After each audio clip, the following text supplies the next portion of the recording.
Hey, what is going on, guys? It is Young here, and today I'm back with another Fortnite video. And in today's video, I'm gonna give you guys some more tips and tricks on how to get more kills or just to get more high kill wins here in season 8. And so for the gameplay you guys see in the background, it is a 26 kill game that I had after the update. So in this gameplay here, it has been the most amount of kills that I've dropped since the update happened. So this is a really good game. I recorded a little bit late, but either way, I still dropped 20 more kills in this game. And before we get into the video, I have a V-Buck giveaway. I'm going to be giving away V-Bucks at 125,000 subscribers. So if you want to enter that giveaway, all you have to do is to drop a like on this video. Make sure you guys subscribe to the channel if you haven't already. Turn on my notifications and as well leave a comment down below of your Xbox gamer tag, PSN gamer tag, or Epic account. And I will be picking the winners of this giveaway as soon as I hit 125,000 subscribers. So make sure you guys subscribe if you haven't already. And as well, if you guys want to add me and support me as a creator in the item shop, all you have to do is go over to the item shop, go down to support a creator, type in my code. My code is YoungHumor, and you guys will have me added and supported as a creator. I really do appreciate everyone who does. And alright guys, let's get right to the video. Alright, so here for the gameplay, like I said, it is a 26 kill game that I had. I was playing trios with a few friends, and I'm not gonna lie, I had no idea that I had any sort of chance of dropping 26 kills in this game, especially because the highest amount of kills I've dropped since the update was about 20, and that was after quite a few games. So I had no idea that I was about to drop that many kills in this game. I think I ended up winning with like 30 HP, so it came really close at the end, but either way, I was still able to clutch it with a lot of kills. So at the beginning, I wasn't able to record until like pretty much after I left Tilted, but as you guys saw, I did leave Tilted Towers with about 6 kills, and since I did drop 26 kills in this gameplay, and one thing that you guys definitely want to know is, so if you want to go for the more high kill wins, or if you just want to get more wins in general with more kills, so basically what you want to do is you don't have to play as fast as you had to before, because with the HP and mats per kill, typically players died a little bit quicker, and that's not always the case. I've had a lot of games where I just had people die, you know, really quickly, and I only had maybe like 12 or 13 people in like the second zone. But stuff like that, it doesn't happen as much as I'd say as it happened before. But as I was saying, there's not as many people dying as quickly. There still is, you know, from time to time you're gonna have lobbies where it's gonna be a little bit, people are just dying, you're not gonna be able to get the high kill games. So it does take a little bit of RNG and a little bit of luck to have a good lobby with a lot of people alive. But even still, if you only have like 6 or 7 kills going into that late game, a lot of times if you can move really quickly, you can still end up dropping 13, 14, or even more kills in the late game, just because you're finding everyone. Even if there only is like 9 or 10 people alive, if you can find everyone in that zone, you can still potentially take out 9 more players. So with that being said, you really don't have to play too aggressive or too fast at the beginning, especially when you don't have a lot of HP or mats, because going into the gunfight and losing the gunfight because of no HP or mats is honestly the worst. So sometimes you do want to take it a little bit slower, and that's what I did in this gameplay. I only came out of Tilted with like 6, which is a pretty good number, but it wasn't too crazy.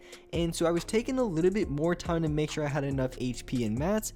And a lot of times, if you do have the HP and mats, or like you have really good mats, really good HP, most of the time when you're going into gunfights, it's going to be a lot easier to kill that squad a lot faster, because you do have the HP and the mats to go for the kind of plays and go for the shots that you want to.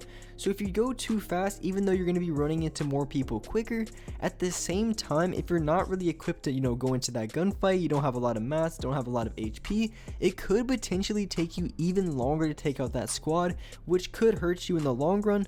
So maybe taking just a little bit of extra time to get a few more mats, to try to get a few more heals, bandages, or whatever the case may be, might actually be the better option. It really depends on the situation, but I feel like for the most part, if you play just a little bit slower to get those kind of heals and mats, it's really going to help you out, and you're going to be able to get more kills more consistently. And that's just what I've seen. Maybe you guys can see otherwise, but I would definitely say it doesn't even mean that no high kill games. For me, when I think of high kill games, I think of 20 kills plus, but for a lot of you guys, it could just be 14, 15, or maybe even 16 kills for really high kill gameplay for you guys. It just really depends what you consider a high kill game, but either way, you gotta really see what kind of amount of kills you usually get when you're in a really good game. Most time for me, if I'm in a game and I win, I'm most likely gonna have 13, 14 kills plus. And with the updates, sometimes I might even have like 11 if it's kind of a rough game, because either ways I'm landing Tilted, I'm landing really fast. But at the same time, sometimes you have those lobbies where it's just not going to end up well, and you're just not going to find as many people as you want to. But either way, most of the time you're still going to be able to get about the same amount amount of kills, give or take, and then of course you're gonna have those games where you really go off. But honestly, you want to see what kind of kills you're getting in the playstyle that you're playing, and you gotta see what kind of areas that you want to improve on and what areas you have to get faster at. Because if you guys knew, it took me quite a long time to drop my first 30 bomb. I was really trying for the longest time, and for those of you guys who are watching my videos, I was constantly dropping 20 bomb after 20 bomb every single video. It wasn't just like 20, 21 kills. A lot of them were like 26 kills, 28 kills. I had a few 29s in there, and so it took me quite a long time to actually drop my first 30. But with that being said, I did end up dropping 2 30s back when HP and mats per kill were a thing. One of them I still haven't posted. I don't really know why. I just haven't got an opportunity to post it yet for whatever video. But if you guys still want to see that gameplay, I know it is quite a bit late. If you guys still want to see that 30 kill gameplay, definitely let me know in the comments. I can for sure make a video on it, post it, just the gameplay, maybe do some tips on it, or whatever you guys want. So definitely let me know if you guys want to see something like that. If you guys still want to see that 30 bomb that I got, I can definitely still post it. I still have it saved. But either ways, when I was still trying to go for the 30, I was trying to figure out what ways in which I could get faster. Because for me, the problem really wasn't winning the gunfights. I was winning a ton of gunfights, running through a lot of players. For me, it was just finding the amount of players that I needed to end up to try to get that 25, 26, to even to that 30 bomb. So just finding enough players for me was such a problem. So for me personally, the number one tip, or the number one thing that I needed to improve on, was rotating. And my rotations were pretty good. Like I said, I was dropping a lot of 20 kill games. But at the same time, like I said, the amount of players I was trying to find, I just couldn't find in my games. I needed to drop 30, and I was only finding 20 plus people, no, 25 plus people. I wasn't finding as many people as I needed to find. So I worked on rotating better, getting the best rotation that I could possibly have, watching a lot of other players who drop high kill games, see what kind of rotations they have, copying that kind of thing. And as well, one other thing that I was working on too, I talked about it quite a bit in my other few videos. If you guys already seen them, I was talked about the importance of looting quickly. If you want to be able to run through teams consistently, you want to be able to just be able to loot the players that you're killing a lot quickly. That means if you need their mats, grab their mats quick. Just knowing what you want before you even get their loot, that's going to be really important, especially if you guys want to be able just to tank through teams. You have to be able to loot very quickly and as well loot very efficiently, which can be done. It really doesn't take too much practice for this. It's something that any of you guys can do or pick up really quickly. It's just one of those things you kind of just have to get down, and you just have to kind of make a mental note of it every single time that you're going for loot. Just having a mental note of exactly what you want from that guy's loot, because if you already have a pretty good loadout and you only need mats and you see another team fighting in the distance, more than likely the only thing I'm going to grab for that player is some mats, unless I see like a gun or something that I'll exchange it as quickly as I possibly can. But other than that, I just try to loot through as many people as I can. See, I grabbed that guy's mats, I grabbed everything, and I did kill another player that I think was behind the building. But instead of just trying to go for the guy's loot behind the building, see what he had, maybe he could have like a gold scar or something. Either way, it didn't really matter. The only thing that I needed to know is that I had enough mats, I had max materials, and as well a really solid loadout. And I think I remember now the other guy that I killed ended up having more minis, but it really didn't matter because I was trying to push the next team. I was trying to go for that next kill. As long as you have a really good loadout, you don't have to worry about looting too much, and that's exactly what I did. And for the most part, it worked out in my favor. I'm pretty sure those two players wouldn't challenge anyway, those two teams, so it wouldn't have really mattered. But at the same time, most of the games it would matter.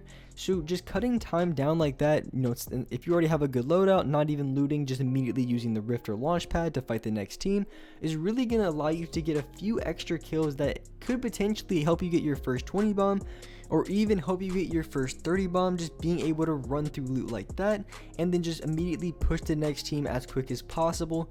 And that really allowed me to drop 26 kills in this gameplay. So now I'm boxed up. I'm playing a lot slower than I normally would just because of my HP, and sometimes it could cost me maybe a little bit of time, or it could cost me a little bit of kills because I play a little bit slower. But at the same time, I still want to be able to win this game, so I am playing very smart, and I do end up killing the remaining of the lobby, as you guys can tell. So zone's coming in, I'm keeping my high ground, I'm not trying to push too much, and even if I lose a kill or two, it really doesn't matter because I still have quite a few kills. And even if I lose one, it's kind of like whatever. So I pick off the first guy, pick off the second guy, and now it is down to a 1v2, and these players are going to be pushing up on me. I think I end up backing up, finding a supply drop, and then finding like a big pot or something. So I had good HP, good mats. This guy was going for high ground. I get one good tag on him. I drop down, hit him for like 30 damage. I almost choked. Ended up getting the knock on that player. And at this point, I'm really low, trying to connect everything, trying to make sure I'm not going to get screwed over. And I didn't have any more heals, so this could have been really bad. I think I ended up having like 30 HP. So I'm going to drop down. He could have lasered me right there. Thankfully, he didn't. So now I'm just trying to keep high ground, trying to go for any sort of picks on damage, any sort of shots I can do. I get one tag on that player, tag him again for the second time. So I know this player's got to be low, and I go for a shot, finish him off with the SMG, and I was able to get the kill on that player right there. And with that being said, that's about it for this video. Hope you guys enjoyed this video. Hope you guys liked it. And if you could, drop a like on this video. Make sure you guys subscribe to the channel if you haven't already. Turn on my notifications to be notified for every single new video. And alright guys, I'll see you in the next video.